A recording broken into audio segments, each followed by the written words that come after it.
எடுத்து காட்டுங்க நான் சொல்ல ஒவ்வொன்றா எடுத்து காட்டுங்கன்னா அவன் எப்படி காட்டுறான் திரளி இலை இதுதான் கொழுக்கட்டை இலை இது பூவரச இலை இது வாழை இலை இது பனை வாழை இலை பிளாவு சக்க மரத்தில் உள்ள இலை சொல்லணும் இப்படி 5 வெரைட்டியில் நம்ம இப்போ வச்சிருக்கோம் கொழுக்கட்டை இங்கே மாவை வரிசி பச்சையாகவே உள்ள போகுது இந்த பிள்ளைக்கு அந்த பையனும் அப்படிதான் செய்யான். இதில் மாவு கம்மியாக இருக்குது, இலை நிறையா இருக்குது, மாவு வரைசுங்கன்னு வர பேச்சு. இந்த பிள்ளை என்ன அநியாயம் பண்ணுது. எல்லார் வீட்லேயும் நல்லா கொழுக்கட்டை சாப்பிட்டு நிறைய பண்டம்லாம் செஞ்சு சாப்பிடுவோம். இனிய கார்த்திகை திருநாள் நல்வாழ்த்துக்கள். புது இலை ஒன்று வச்சோம்ல அதை எடுத்து வைக்கலையோ சின்னது ஒன்று கொண்டு வந்தோம்ல புதுசா இலையை நல்லா அப்படி விரிச்சு வை அப்பதான்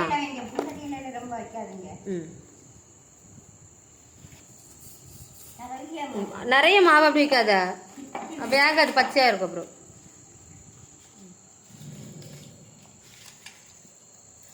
திஸ் இஸ் தெரளி இலை கொழுக்கட்டை இலை. இதுதான் மணக்கும் நல்ல கொழுக்கட்டை வாசமே வைக்கிறாங்க. ஒன்னொன்னா அடுக்கி வைக்கிறாங்க. சொல்லுங்க. பானை நிறைய போகும். சாப்பிட வாங்க.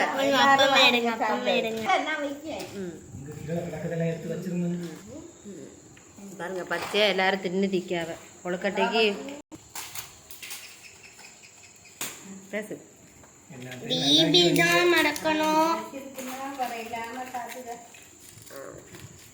என்னோட வீடியோவை சப்ஸ்கிரைப் பண்ணாதவங்க சப்ஸ்கிரைப் பண்ணிக்கோங்க. வீடியோல என் வீடியோ லைக் சப்ஸ்கிரைப் பண்ணுங்க, ஷேர் பண்ணுங்க.